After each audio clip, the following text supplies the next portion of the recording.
Hello everyone, study with us में आपका एक बार फिर से स्वागत है। और आज इस वीडियो में हम डिस्कस करेंगे सुपर इम्पॉर्टेंट क्वेश्चंस जो कि काफ़ी इंपॉर्टेंट है आपके नेट के एग्ज़ाम्स के लिए। ठीक है, तो अकॉर्डिंग टू सिलेबस पेपर 1 के सिलेबस के अकॉर्डिंग ही इसमें क्वेश्चंस लिए गए हैं। कई क्वेश्चंस ऐसे हैं जो कि प्रीवियस ईयर में ऑलरेडी पूछे गए हैं। तो इस वीडियो में हम करते ये हैं कि हर एक क्वेश्चंस को डिस्कस करते हैं और किस टाइप के क्वेश्चंस आगे पूछे जा सकते हैं उन पर हम चर्चा करते हैं। अगर वीडियोस ऐसी आपको पसंद आती हो तो लाइक ज़रूर करें और चैनल को सब्सक्राइब नहीं किया तो ज़रूर कर लें ताकि ऐसे वीडियोस की नोटिफिकेशन जो है आपको मिलते रहे। ठीक है, तो चलिए वीडियो को शुरू करते हैं। और पहले की वीडियोस अगर आप देखना चाहते हैं तो लिंक मैंने डिस्क्रिप्शन में दे दिया है और ऊपर आई बटन पर क्लिक करके भी आप हमारी पहले की वीडियोज़ को देख सकते हैं। तो आज का जो पहला सवाल है वो ये है कि निम्नलिखित में से कौन सा शिक्षण मूल्यांकन का उद्देश्य है। ठीक है, निम्नलिखित में से कौन सा शिक्षण मूल्यांकन का उद्देश्य है। ठीक है, तो इस क्वेश्चन का जो सही आंसर है वो है ऑप्शन नंबर डी। ठीक है, ऑप्शन नंबर डी, उपयुक्त सभी। शिक्षण मूल्यांकन का उद्देश्य जो होता है वो होता है शैक्षणिक उन्नति। ठीक है, और छात्रों का कुशल मार्गदर्शन और पाठ्यक्रम में संशोधन। यानी कि अगर जो पाठ्यक्रम छात्रों को पढ़ाया जा रहा है उसमें कुछ त्रुटि है तो ये किससे पता चलेगा ये हमें पता चलता है शिक्षण के मूल्यांकन से। तो हम कह सकते हैं कि इससे हम पाठ्यक्रम में संशोधन भी करते हैं।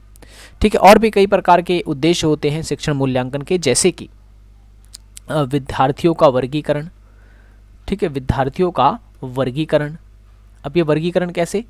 वर्गीकरण इस तरीके से क्योंकि मूल्यांकन से हमें ये पता चलता है कि कमज़ोर छात्र कौन से हैं और जो है अच्छे छात्र कौन से हैं। यहाँ पर कमज़ोर और अच्छे कहने का मतलब ये है कि शिक्षा में कौन अच्छा है और शिक्षा में कौन कमज़ोर है, ये पता चलता है, जिससे हम जो है विद्यार्थियों में वर्गीकरण कर सकते हैं इससे। ठीक है, अब भविष्यवाणी कर सकते हैं। ठीक है, भविष्यवाणी कर सकते हैं, जैसे कि अगर किसी भी छात्र से कक्षा में जब सवाल पूछा जा रहा है अगर वो उसके उत्तर सही दे रहा है तो इससे अनुमान लगाया जा सकता है कि जो उसके अंक हैं, ठीक है, वो काफ़ी अच्छे आ सकते हैं। ठीक है, और निदान में भी किया जाता है। और चौथा जो याद रखना है आपको वो ये कि अनुदेशन को प्रभावी बनाने के लिए भी है। ठीक है, अनुदेशन को प्रभावी बनाने के लिए भी जो है शिक्षण मूल्यांकन का प्रयोग किया जाता है। ठीक है, या कहें कि ये उसके उद्देश्य होते हैं। नेक्स्ट क्वेश्चन है प्रत्यक्ष अधिगम को प्रोत्साहन देने के लिए निम्नलिखित में से कौन सी विधियां सर्वाधिक उपयुक्त होंगी। ठीक है, प्रत्यक्ष अधिगम को प्रोत्साहन देने के लिए निम्नलिखित में से कौन सी विधियां जो हैं सर्वाधिक उपयुक्त होंगी। तो इस क्वेश्चन का जो सही आंसर है वो है ऑप्शन नंबर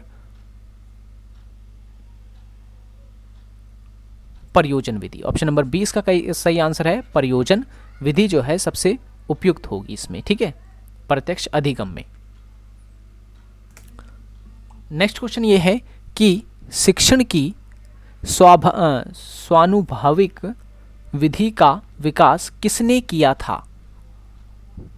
किसने किया था? तो इस क्वेश्चन का जो सही आंसर है वो है option number C. Option number C, H.A. Armstrong ने। ठीक है, H.A. आर्मस्ट्रॉन्ग ने जो है इस विधि का विकास किया था।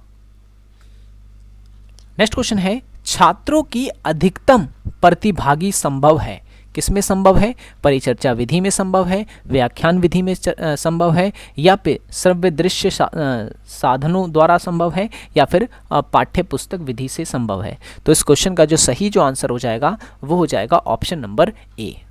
ठीक है, ऑप्शन नंबर ए, परिचर्चा विधि में जो है ये संभव है।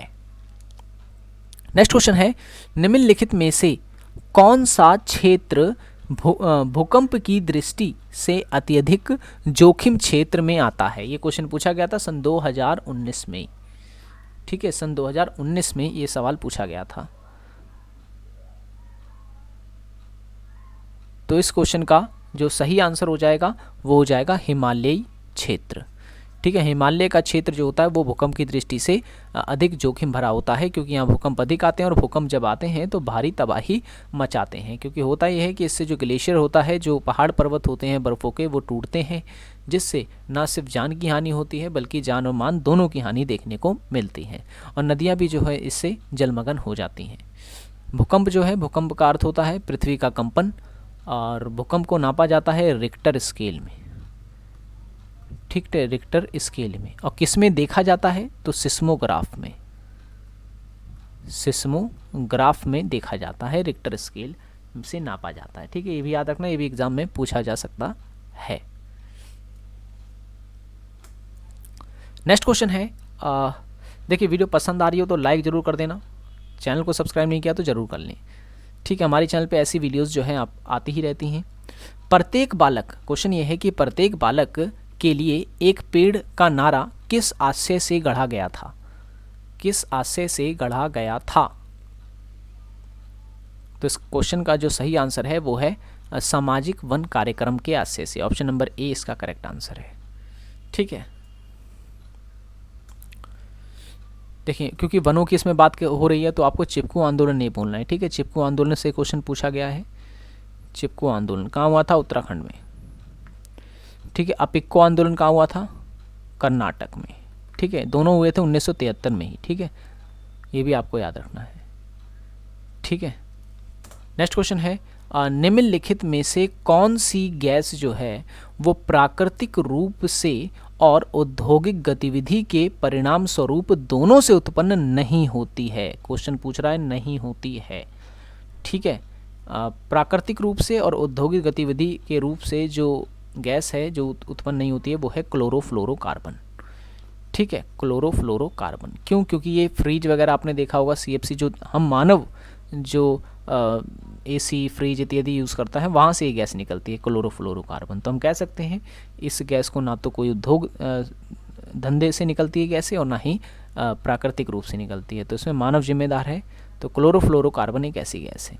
नाइट्रस ऑक्साइड, मीथेन और कार्बन डाइऑक्साइड, ये तीनों गैसें जो हैं ग्रीन हाउस गैसेज कही जाती हैं इन्हें,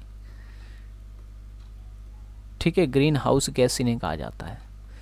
इन्हीं गैसों की वजह से जो है तापमान बढ़ रहा है और ग्लोबल वार्मिंग हो रही है, ठीक है। ग्लोबल वार्मिंग बढ़ रही है, ठीक है, जिससे क्या हो रहा है? ग्लेशियर पिघल रहा है,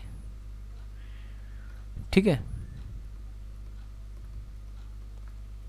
ये भी आपको याद रखना है। अब नेक्स्ट क्वेश्चन है, डॉक्टर BR अम्बेडकर मुक्त विश्वविद्यालय कहाँ है? मुक्त विश्वविद्यालय कहाँ है? पहले की वीडियो में, आज शायद 2-3 दिन पहले मैंने एक वीडियो डाला था जिसमें मैंने आपको बताया था विश्व का सबसे पहले जो मुक्त विश्वविद्यालय है यानी ओपन यूनिवर्सिटी है वो कहाँ खोली गई थी। कितनों को याद है? कमेंट करके ज़रूर बताएं, ठीक है। देखते हैं कितने लोगों को इसका आंसर याद है कि विश्व में सबसे पहले जो है मुक्त विश्वविद्यालय कहाँ खोला गया था, ठीक है। कमेंट में ज़रूर बताएं सबसे पहले कौन से देश में खोला गया था। तो क्वेश्चन ये वाला ये कह रहा है कि डॉक्टर BR अम्बेडकर मुक्त विश्वविद्यालय कहाँ खोला गया था। तो देखिए सबसे पहले जो खोला गया था वो तो खोला गया था आंध्र प्रदेश में, ठीक है। इस क्वेश्चन का जो सही आंसर है वो है आंध्र प्रदेश। उसके बाद जो है डॉक्टर BR अम्बेडकर मुक्त विश्वविद्यालय एक और है अहमदाबाद में, ठीक है। अहमदाबाद गुजरात में, तो कंफ्यूज नहीं होना, ये तो हाल में बना है लेकिन ये बहुत पुराना है, ठीक है। जो आंध्र प्रदेश में है डॉक्टर BR अम्बेडकर मुक्त विश्वविद्यालय। और इसकी स्थापना कब हुई थी तो वो भी आप याद रख सकते हैं। इसकी स्थापना हुई थी 1982 में, ठीक है। एक और जो एग्ज़ाम में पूछा जाता है वो है वर्धमान महावीर मुक्त विश्वविद्यालय, ये कहाँ पर है? तो याद रखना ये है राजस्थान में, ठीक है। राजस्थान में है और इसकी स्थापना जो है वो की गई थी 1987 में, 1987 में की गई थी, ठीक है। ये एग्ज़ाम में पूछा गया तो मैंने सोचा ये आपको बता दिया जाए। तो इस तरीके के क्वेश्चन जो है एग्ज़ाम में पूछे जाते हैं, तो उस तरीके से आपको अपनी तैयारी भी बरकरार रखनी है। तो आज की वीडियो में इतना ही। आई होप ये वीडियो आपको पसंद आया होगा। पसंद आया हो तो लाइक कर देना, ठीक है। अब मिलेंगे नेक्स्ट वीडियो में, और पहले की वीडियोज़ के लिए लिंक जो ऊपर आ रहा है आप उस पर क्लिक करके हमारी वीडियोज़ को देख सकते हैं। So thanks for watching this video.